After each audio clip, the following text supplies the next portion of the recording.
दंडवत प्रणाम. समजा तुम्ही डोळे बंद केले आणि कल्पना केली की एक अगदी मोकळी ओसाड जागा आहे. दंडवत प्रणाम. अच्छा, म्हणजे तिथे काही बांधकाम वगैरे नाहीये? हो, अगदी काहीच नाही. तिथे कोणतीही भव्य इमारत नाही किंवा सोन्याचा कळस असलेला मोठं मंदिरही नाही. तरीही एखाद्या सुवर्ण मंदिरापेक्षा अधिक आदराने त्या रिकाम्या जागेसमोर लोक अत्यंत भक्तिभावाने नतमस्तक होत आहेत. बापरे, हे असं का? कारण शेकडो वर्षांपूर्वी एका ईश्वरी अस्तित्वाने तिथे केवळ एका दुपारपुरता विसावा घेतला होता. खरंच, हा विचारच किती अंगावर शहाऱ्या आणणारा आहे ना. हो ना.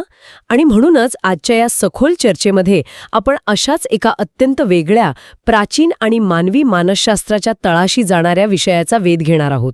अगदी बरोबर.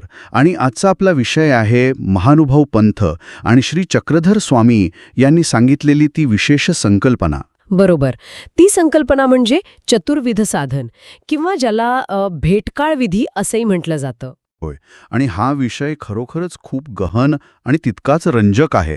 कारण जेव्हा आपण भक्ती किंवा परमार्थाचा विचार करतो ना, तेव्हा आपल्याला अनेकदा फक्त काही ठराविक नियम आठवतात. म्हणजे ते उपवास किंवा काही पारंपरिक कर्मकांडे, तसं ना? अगदी तेच. पण श्री चक्रधर स्वामींनी सांगितलेली ही चतुर्विध साधने म्हणजे केवळ अशा यांत्रिक नियमांची यादी नक्कीच नाही. अच्छा. तो मानवी मनाला ईश्वरापर्यंत पोहोचवणारा एक अत्यंत अभ्यासपूर्ण आणि मानुषशास्त्रीय मार्ग आहे. आणि म्हणून आज आपण हे सगळं अत्यंत बारकाईने उलगडून पाहणार आहोत. या चर्चेचा मुख्य उद्देशच हा आहे की आपण श्री चक्रधर स्वामींनी सांगितलेल्या या 4 मुख्य साधनांचा सखोल अभ्यास करणार आहोत. जी आहेत स्थान, प्रसाद, भिक्षुक आणि वासनिक. हो, या 4 साधनांद्वारे परमेश्वराची प्राप्ती कशी करता येते हे आपल्याला पाहायचंय. तसंच भक्तीमध्ये ज्ञान आणि प्रेम या 2 गोष्टींचं महत्त्व नक्की काय आहे हे आपण समजून घेणार आहोत. नक्कीच. कारण आपला उद्देश फक्त एखाद्या जुन्या धार्मिक नियमांची पोथी वाचून दाखवणं हा नक्कीच नाहीये. नाही, अजिबात नाही. तर या प्राचीन विधींमागील मूळ विचार, त्याचं मानसशास्त्र आणि भक्तीचा खरा अर्थ काय आहे हे आपल्याला शोधायचं आहे. हो. चला तर मग महानुभाव पंथातील ही चतुर्विध साधने खऱ्या अर्थाने एक आध्यात्मिक मार्गदर्शिका कशी आहेत ते समजून घेऊया. तर सुरुवात कुठून करायची? जर आपण या आध्यात्मिक प्रवासाची सुरुवात करायची म्हटली तर भक्तीची सुरुवात अनेकदा अशा जागांपासून होते ज्या जागा प्रत्यक्ष ईश्वरी अस्तित्वाने पावन झालेल्या असतात. म्हणजे परमेश्वराचा जिथे जिथे प्रत्यक्ष सहवास लाभला त्या जागा. होय. आणि म्हणूनच या चतुर्विध साधनांमधील सर्वात पहिलं साधन आहे स्थान. स्थान म्हणजे एखादी विशिष्ट जागा. पण इथे मी असा विचार करत होते की एखाद्या जागेला स्थान म्हणून मान्यता कशी मिळते? म्हणजे कोणतीही जागा स्थान होऊ शकते का? हा खूप महत्वाचा मुद्दा आहे.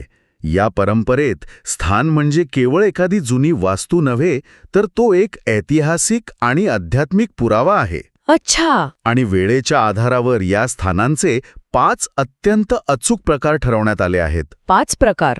वेळेच्या आधारावर म्हणजे कसं? म्हणजे तिथे किती काळ वास्तव्य होतं त्यावरून. पहिला प्रकार आहे आसनस्थान, म्हणजे जिथे परमेश्वराने प्रवासात असताना फक्त थोडा विसावा घेतला, तिथे फक्त आसन मांडलं. ओके, म्हणजे खूप थोडा वेळ. हो. दुसरा प्रकार आहे वस्तीस्थान, म्हणजे जिथे मुक्काम फक्त एका दिवसाचा होता. बरोबर. तिसरा प्रकार आहे कुडी वस्ती, म्हणजे जिथे 2 ते 3 दिवस वास्तव्य होतं. चौथा प्रकार आहे अवस्थान, म्हणजे जिथे 15 ते 30 दिवसांपर्यंत वास्तव्य होतं. आणि 5वा प्रकार? 5वा आणि सर्वात मोठा प्रकार म्हणजे महास्थान, जिथे 1 महिन्याहून अधिक काळ, मग ते कितीही महिने वा वर्षे असोत, तिथे वास्तव्य झालं. 1 मिनिट थांबा. इथे मला एक शंका उपस्थित करायची आहे. हे इतकं गणितीय किंवा अचूक वर्गीकरण करण्याची खरोखरच काय गरज होती? म्हणजे तुम्हाला म्हणायचंय की म्हणजे भक्ती तर भावनेचा विषय मानला जातो ना, मग 1 दिवस, 15 दिवस, 1 महिना असे दिवसांचे हिशेब का ठेवायचे? हा प्रश्न अगदी स्वाभाविक आहे. पण हे केवळ गणिताचे आकडे नाहीत, तर ती ऊर्जेची आणि स्मृतींची घनता आहे. ऊर्जेची आणि स्मृतींची घनता? हे थोडं समजून सांगा ना. याचा थोडा खोलवर विचार करूया. जेव्हा एखादी सर्वोच्च आध्यात्मिक शक्ती एखाद्या जागी 1 महिना राहते, तेव्हा तिथे अनेक प्रसंग घडतात. अनेक लोकांना उपदेश मिळतो, अनेक शंकांचे निरसन होतं. हो, म्हणजे जास्त काळ राहिल्यावर जास्त घटना घडणार. अगदी. त्या परिसरातील माती, तिथले लोक, तिथलं निसर्गचक्र या सर्वांवर त्या ईश्वरी अस्तित्वाचा एक सखोल ठसा उमटतो. अच्छा. जेवढा अधिक काळ तेवढ्या अधिक लीळा किंवा प्रसंग तिथे घडलेले असतात. त्यामुळे भक्ताला त्या जागेत गेल्यावर जाणवणारी ऊर्जा आणि तिथे आठवण्यासारख्या स्मृती या वास्तव्याच्या कालावधीवर अवलंबून असतात. हो, आता उलगडतंय. म्हणूनच हे वर्गीकरण अत्यंत तर्कशुद्ध आहे म्हणायचं. हो ना? ही मांडणी अतिशय सखोल आहे. ऊर्जेची आणि स्मृतींची घनता हे खरोखरच पटण्यासारखं आहे. पण मग एखाद्या भक्ताने या स्थानांवर जाऊन नक्की काय करायचं असतं? म्हणजे विधी काय असतो असा प्रश्न आहे ना तुमचा? हो, फक्त तिथे जाऊन दर्शन घ्यायचं आणि परत यायचं का? तिथेच तर या परंपरेचं वेगळेपण आणि मानसशास्त्र दडलंय. सूत्रानुसार वर्षातून किमान एकदा तरी या स्थानांना भेट देणे म्हणजेच नमस करण्यास जाणे आवश्यक आहे. वर्षातून एकदा तरी? बरं, तिथे गेल्यावर स्थान पाहिल्याबरोबर 5 साष्टांग दंडवत घालणे, आपले हात सोळे करून म्हणजेच शुद्ध करून पुष्प, फळ, नारळ, पान वाहून वंदन करणे हा बाह्यविधी आहे. आणि अंतर्गत विधी? बाह्यविधींपेक्षाही आतली मानसिक प्रक्रिया जास्त महत्वाची आहे. तिथे घडलेल्या लीळेचं स्मरण करणं अत्यंत गरजेचं असतं. लीळेचे स्मरण करणे हे एखाद्या ऐतिहासिक वास्तूला भेट देण्यासारखं वाटतंय. म्हणजे कसा? म्हणजे फक्त जुन्या दगडांची किंवा भिंतींची पूजा करण्यापेक्षा डोळे मिटून काळाच्या मागे जाऊन तो क्षण पुन्हा जिवंत करणे हा यामागचा खरा उद्देश आहे का? अगदी तंतोतंत. ही एक प्राचीन आणि अत्यंत प्रगत अशी मानसिक एकाग्रतेची प्रक्रिया आहे. बापरे, हे खूपच भारी आहे. हो, जेव्हा भक्त तिथे जातो तेव्हा त्याने फक्त डोळे मिटून उभं राहायचं नसतं.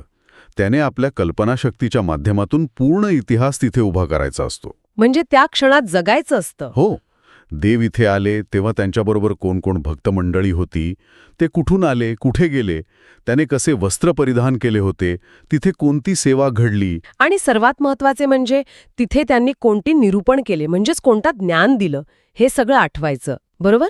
अगदी बरोबर. हे सर्व एकाग्र चित्ताने आठवायचे असते. म्हणजे बाह्य जगाचा पूर्णपणे विसर पाडून स्वतःचं मन त्या ईश्वरी प्रसंगामध्ये गुंतवून ठेवायचं. होय, आणि या प्रक्रियेचा शेवट एका विशिष्ट आणि अत्यंत तीव्र भावनेने होतो.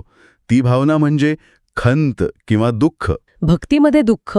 साधारणपणे भक्तीतून शांती मिळावी अशी अपेक्षा असते ना, मग हे दुःख का बाळगायचं? कारण हे लौकिक अर्थाने असलेलं दुःख नाहीये, ही विरहाची खंत आहे. विरहाची खंत? अच्छा. मानसशास्त्र सांगतं की जेव्हा आपण एखाद्या गोष्टीला मुकतो तेव्हा त्या गोष्टीबद्दलची आपली ओढ आणि प्रेम अनेक पटींनी वाढतं.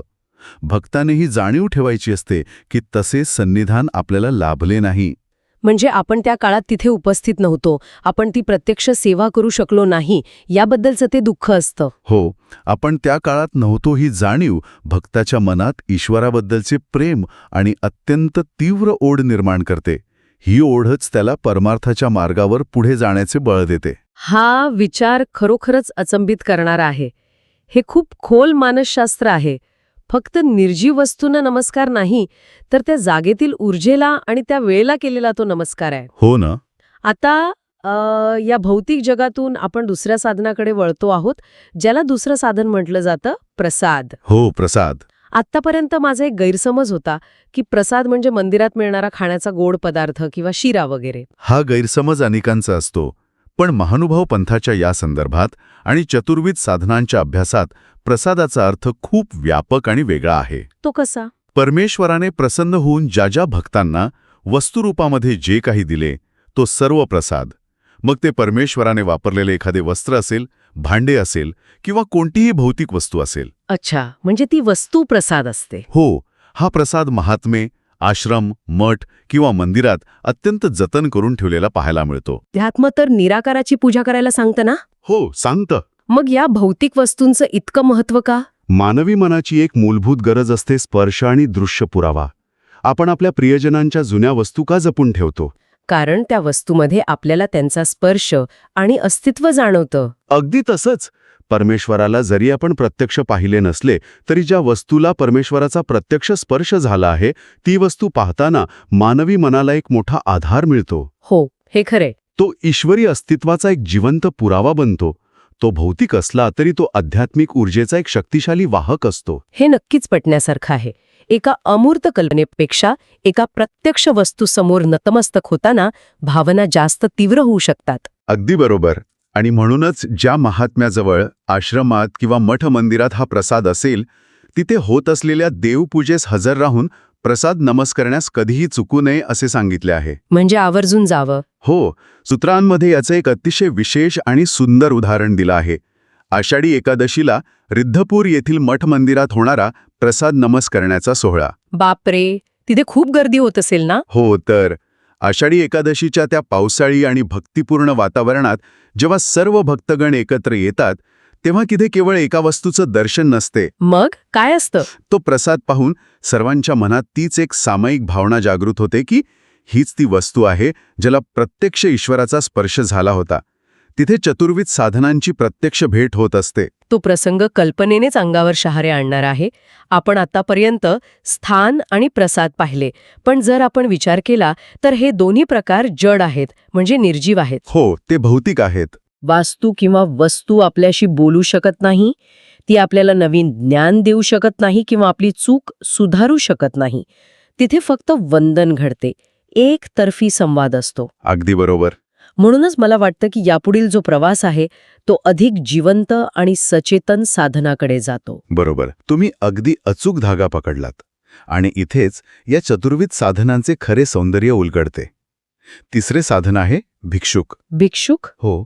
सूत्रांमध्ये अतिशय स्पष्टपणे म्हटले आहे की स्थान आणि प्रसाद हे जड आहेत. तिथे फक्त वंदन घडते. पण भिक्षुकाच्या ठिकाणी वंदनही घडते आणि भजन क्रियाही घडते. येथून खऱ्या अर्थाने एक जिवंत भक्तीचा मार्ग सुरू होतो. भिक्षुक म्हणजे जे संन्यास घेऊन ईश्वराच्या मार्गावर चालतात ते. होय, जे परमेश्वराला अनुसरलेले आहेत, जे घरादाराचा त्याग करून नित्य आणि नैमित्तिक विधींचे आचरण करतात. अच्छा, त्यांच्याबद्दल काय सांगितलंय? त्यांच्याबद्दलचा आदर किती असावा तर भिक्षुक दृष्टीस पडताच मनात ही भावना यायला हवी की सृष्टीमध्ये देव दुर्लभ, का तया ते आठवी तो दुर्लभ. म्हणजेच या सृष्टीत ते देवासारखेच दुर्मिळ आहेत. पण इथे एक व्यावहारिक प्रश्न निर्माण होतो. शेवटी भिक्षुक हे देखील हाडामांसाचे मनुष्यच असतात ना? हो, नक्कीच. त्यांच्याकडून ही चुका होऊ शकतात. मग त्यांना देवासारखे दुर्मिळ मानून एवढा आदर का द्यायचा? हा अत्यंत महत्वाचा आणि तार्किक प्रश्न आहे. आपण जेव्हा भिक्षुकाला दंडवत घालतो किंवा त्यांची सेवा करतो, तेव्हा आपण केवळ त्या व्यक्तीच्या भौतिक शरीराची पूजा करत नसतो. मग आपण कशाची पूजा करतो? आपण पूजा करत असतो त्या ज्ञानाची आणि त्या महान परंपरेची ज्याचे ते वाहक आहेत. त्यांच्याकडे केवळ संन्याशाचा वेश नसतो, तर त्यांच्याकडे प्रत्यक्ष ज्ञान असते. म्हणजे त्यांच्या ज्ञानाला महत्त्व आहे. हो, त्यांच्या ठिकाणी असलेल्या ज्ञानामुळे आपले अज्ञान आणि अन्यथा ज्ञान म्हणजे चुकीचं ज्ञान दूर होऊन आपल्याला यथार्थ ज्ञानाचे निरूपण होऊ शकते. म्हणजे जर योग्य शोधदान सांगायचं तर ते एक चालते बोलते ज्ञानकोश आहेत. अगदी. आपण त्यांच्या रूपाने प्रत्यक्ष ज्ञानाचाच सन्मान करत असतो. अगदी 100%. ते ज्ञानाचे जिवंत वाहक आहेत.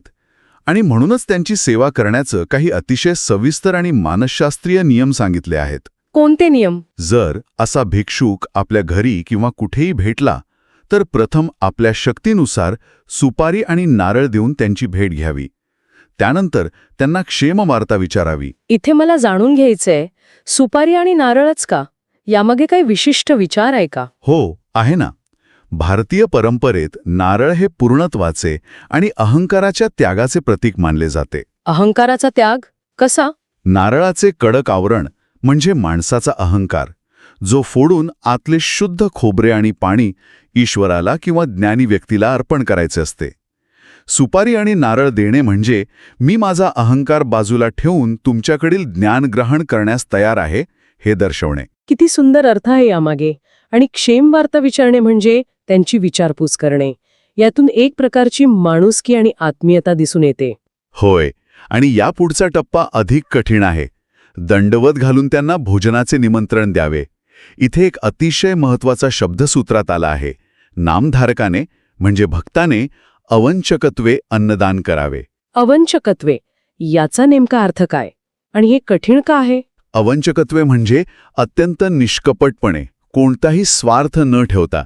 मानवी स्वभाव असा असतो की आपण जेव्हा कुणाला काही देतो तेव्हा आपल्याला कुठेतरी आदराची, कौतुकाची किंवा पुण्याची अपेक्षा असते. आपला अहंकार सुखावत असतो. हो, हे तर माणसाचं नैसर्गिक वागणं आहे. पण इथे सांगितलंय की कोणताही बडेजाव न मिरवता अत्यंत शुद्ध आणि मोकळ्या मनाने दिलेले अन्नदान हवे. फक्त अन्नदानच का? नाही, अन्नदानासोबतच गंध, अक्षता, पुष्पहार घालून यथाशक्ती दक्षिणाही द्यावी. आणि समजा तो भिक्षुक आजारी असेल तर औषधाने त्यांची सेवा करावी. गुरुनिमंत्राकडे जाऊन वर्षातून 1-2दा तरी अन्न, द्रव्य, वस्त्रदान आपल्या शक्तीनुसार करावे. यालाच खऱ्या अर्थाने भिक्षुक सेवा म्हटले आहे. म्हणजे ही फक्त एक वरवरची औपचारिकता नाहीये. त्यांच्या संपूर्ण अस्तित्वाची आणि त्यांनी निवडलेल्या कठीण मार्गाची जबाबदारी घेण्याची ती एक सामायिक प्रक्रिया आहे. अगदी बरोबर. या संदर्भात श्री चक्रधर स्वामींची काही वचने आहेत जी या प्रक्रियेला एक भावनिक अधिष्ठान देतात. होय, स्वामींचे विचार या भक्तीला एका वेगळ्याच उंचीवर नेऊन ठेवतात. स्वामी म्हणतात, भ्रमत भ्रमता भेटिका आपजोनी भेटी. अच्छा. तसेच एकमेका भेटिलिया हे भेटिलियाचा पाड जाय आणि सर्वात महत्वाचे म्हणजे तुम्हा परस्परे परमप्रीती व्हावी. तुम्हा परस्परे परमप्रीती व्हावी म्हणजे तुमच्यामध्ये एकमेकांबद्दल अत्यंत शुद्ध आणि अथांग प्रेम असावे. यातून एक सुरक्षित आध्यात्मिक परिवार तयार होते असं वाटतं. हो, तसंच काहीसं.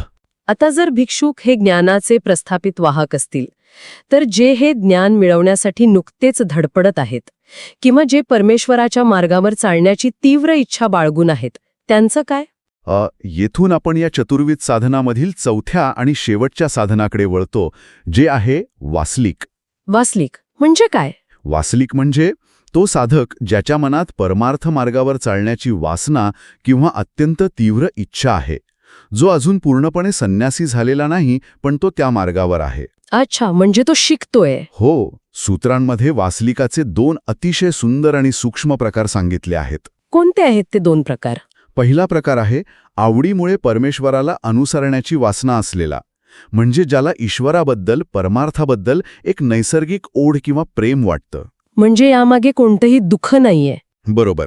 त्याच्या आयुष्यात कोणतेही मोठे दुःख आलेले नसते, पण केवळ प्रेमापोटी तो त्या मार्गावर येतो. आणि दुसरा प्रकार आहे बोधामुळे किंवा ज्ञानामुळे अनिष्ट सेवेचा पोळ म्हणजे कंटाळा किंवा त्रास होऊन अनुसरण्याची वासना असलेला. म्हणजे दुसऱ्या प्रकारात व्यक्तीला आयुष्यात असा बोध होतो की हे जे काही ऐहिक किंवा भौतिक जीवन आहे ती एक अनिष्ट सेवा आहे. अगदी बरोबर. त्यातून कोणतीही शाश्वत शांती मिळणार नाही आणि मग त्या प्रगल्भ ज्ञानामुळे किंवा वैराग्यातून तो ईश्वराच्या मार्गाकडे वळतो. अगदी तसंच. मार्ग कोणताही असो, प्रेमाचा किंवा वैराग्याचा, पण जर असा वासनिक आपल्याला भेटला तर त्यालाही भिक्षुका इतकेच महत्त्व देऊन दंडवत करावा असे सांगितले आहे.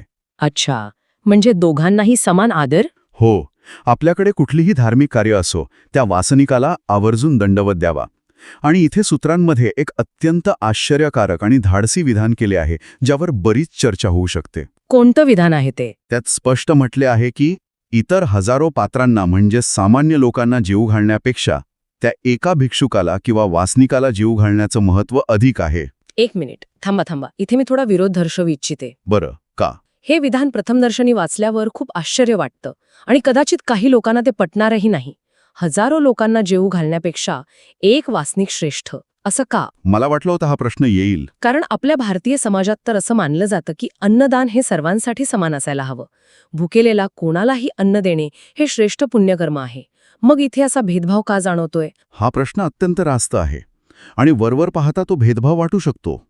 पण जर आपण हे एका अत्यंत व्यापक, आध्यात्मिक आणि वैश्विक दृष्टिकोनातून पाहिलं तर इथे अन्नाचा किंवा भुकेचा भेदभाव अजिबात नाहीये. मग मुद्दा काय आहे? इथे मुद्दा आहे आध्यात्मिक गुणवत्तेचा आणि ऊर्जेच्या संवर्धनाचा. ऊर्जेचं संवर्धन हे थोडं अधिक सोप्या भाषेत सांगाल का? नक्कीच. सामान्य माणसाला अन्न दिल्याने त्याची एका दिवसाची शारीरिक भूक शमेल, जे नक्कीच अत्यंत चांगले आणि माणुसकीचे काम आहे. हो. पण जो वाचनिक किंवा भिक्षुक आहे तो आपले संपूर्ण आयुष्य ईश्वरी ज्ञानासाठी, सत्य शोधण्यासाठी आणि समाजातील अज्ञान दूर करण्यासाठी वेचत आहे. तो मानवाच्या सर्वात मोठ्या दुःखावर म्हणजे अज्ञानावर उपाय शोधत आहे. अच्छा. जेव्हा तुम्ही अशा एका ज्ञान साधकाला अन्नदान करता तेव्हा तुम्ही केवळ एका शरीराचे पोषण करत नसता, तर तुम्ही त्या सत्याच्या शोधाला, त्या महान कार्याला आणि ईश्वरी मार्गाला ऊर्जा पुरवत असता. बापरे, हा दृष्टिकोन तर खूपच वेगळा आहे. म्हणजे आपण एका व्यक्तीला जेवण घालत नसून आपण संपूर्ण समाजाला प्रकाशाकडे नेणाऱ्या परंपरेची जपणूक करत आहोत. एका बीजामध्ये संपूर्ण वृक्षाचे पोषण पाण्यासारखं आहे हे. अगदी अचूक. एका ज्ञानसाधकाला दिलेलं बळ हे संपूर्ण समाजाच्या आध्यात्मिक प्रगतीसाठी उपयोगी पडतं. त्यामुळे परमार्थाच्या मार्गावर या वासनिकाला किंवा भिक्षुकाला दिलेलं महत्त्व हे त्याच्या त्यागाचा आणि त्याच्या खडतर वाटचालीचा सन्मान आहे. ही मांडणी खरोखरच दृष्टिकोन बदलणारी आहे. आता आपण ही चारही साधने सविस्तर पाहिली: स्थान, प्रसाद, भिक्षुक आणि वासनिक. पण या सगळ्याचा अंतिम हेतू काय आहे? म्हणजे फळं काय मिळतं असं? हो, म्हणजे आपण ही साधने पाळतो, सेवा करतो, पण याचा मानवी मनावर आणि आयुष्यावर एकत्रित परिणाम काय होतो? या सर्व खटाटोपाचा, या सर्व चतुर्विध साधनांचा अंतिम हेतू एकच आहे: मानवी मनाचे शुद्धीकरण आणि ज्ञानप्राप्ती. बरं. सूत्रात पुढे स्पष्ट केले आहे की अशा प्रकारे नित्यविधी आणि प्रसंगोपात ही सेवा करत असावी. जर एखाद्या ज्ञानी अधिकरणाचे म्हणजे ज्ञानी व्यक्तीचे धार्मिक विषयावर प्रवचन चालले असेल तर वेळात वेळ काढून तिथे आवर्जून हजर राहावे. म्हणजे केवळ बाह्यविधी करून थांबायचं नाही, तर मेंदूला सतत ज्ञानाचे खाद्य पुरवत राहायचं. होय. आणि हे ज्ञान श्रवण केल्यामुळे काय होतं तर आपल्या मनातील मळीनत्व म्हणजे अशुद्धता, विकार आणि अज्ञान दूर होतात. आणि मग खऱ्या अर्थाने जागृती होते. अगदी बरोबर. अगदी बरोबर. आपल्या हातून धर्मकार्यास उजाळा मिळतो, समाजात धर्मजागृती होते आणि खऱ्या अर्थाने धार्मिक क्रिया घडतात. या पूर्ण चर्चेचं जर मला एक अंतिम सार काढायचं असेल तर सूत्रातील ते वाक्य खूप महत्वाचे वाटते की कोणतं वाक्य? परमेश्वर प्राप्तीसाठी ज्ञान आणि प्रेम ही मुख्य 2 साधने आहेत. होय, अत्यंत महत्वाचं वाक्य आहे हे. आणि मला वाटतं की आपण जे हे 4 मार्ग पाहिले ते केवळ याच 2 उद्दिष्टांची पूर्तता करतात. स्थान आणि प्रसाद हे दोन्ही जड मार्ग आपल्याला ईश्वराबद्दलचे प्रेम आणि विरहाची ओढ शिकवतात. अगदी बरोबर. तर भिक्षुक आणि वासनिक या सचेतन व्यक्तींच्या संगतीतून आपल्याला ज्ञान मिळते. प्रेम नसलेले ज्ञान हे कोरडे असू शकते आणि ज्ञान नसलेले प्रेम हे आंधळे असू शकते. या दोन्हींचा समन्वय म्हणजेच हा मार्ग. अगदी अचूक निष्कर्ष. या ज्ञान आणि प्रेमाच्या समन्वयातूनच खऱ्या अर्थाने मानवाची मोक्षमार्गाची वाटचाल शक्य होते. चतुर्विध साधने ही याच वाटचालीची 4 भक्कम चाके आहेत. आजच्या या चर्चेतून आपण एका अत्यंत प्राचीन आणि गूढ अशा धार्मिक परंपरेचा मागोवा घेतला. स्थान, प्रसाद, भिक्षुक आणि वासनिक ह्या चतुर्विध साधनांमधून आपल्याला एक खूप मोठा धडा मिळतो. हो ना? आणि तो धडा म्हणजे भक्ती ही केवळ एक यांत्रिक क्रिया नाही. ती एक जाणीवपूर्वक, विचारांती आणि अत्यंत प्रेमाने केलेली मानसिक कृती आहे. जिथे आपण आपल्या भूतकाळाचा आदर करतो, भौतिक वस्तूतील दिव्यत्व पाहतो आणि प्रत्यक्ष माणसांमधील ज्ञानाला अत्यंत नम्रपणे वंदन करतो. आणि हेच या विचारांचं खरं सौंदर्य आहे. भक्तीला एक आकार देण्याचं, तिला खऱ्या अर्थाने जगण्याचे हे अत्यंत प्रगल्भ मार्ग आहेत. होय, पण आता या सर्व चर्चेचा समारोप करताना एक विचार करायला लावणारा प्रश्न निर्माण होतो. आपण सुरुवातीला पाहिलं की स्थान या साधनामध्ये वारंवार भूतकाळातील प्रसंगांचे आणि लीळेचे केवळ डोळे मिटून स्मरण करण्यास सांगितले आहे. हो, ती मानसिक प्रक्रिया. जर भक्ती ही आपण प्रत्यक्ष काय पाहतो यावर नाही, तर आपण डोळे मिटून काय आठवू शकतो आणि आपल्या स्वतःच्या मनात किती तीव्रतेने ती ऊर्जा निर्माण करू शकतो यावर अवलंबून असेल. अच्छा, म्हणजे?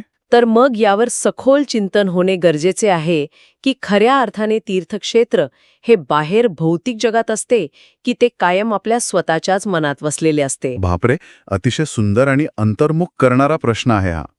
याच गहन विचारासोबत आज आपण थांबूया. होय. जाता जाता या ज्ञानमार्गावर आपल्याला मार्गदर्शन करणाऱ्या सर्व पूर्वसुरींचे स्मरण करणे हे आपले कर्तव्य आहे. नक्कीच. हे प्रभो, तुझ्या आचार विचारांना अनुसरून मोक्षमार्गाची मार्गक्रमणा करणाऱ्या परमार्गीच्या सकळही ज्ञानवृद्ध, वयोवृद्ध, तपोवृद्ध, वैराग्यवंत, आदरणीय गुरुवर्य, आचार्य गण, संत, महंत, भिक्षुक, वासनिक, नामधारक आणि देवधर्म दाखविणाऱ्या सर्व अच्युत गोत्रीय परिवारास अत्यंत आदरपूर्वक स्मरण करून या सखोल चर्चेचा आपण इथेच शेवट करत आहोत. सर्वांना अत्यंत नम्रपणे दंडवत प्रणाम. दंडवत प्रणाम.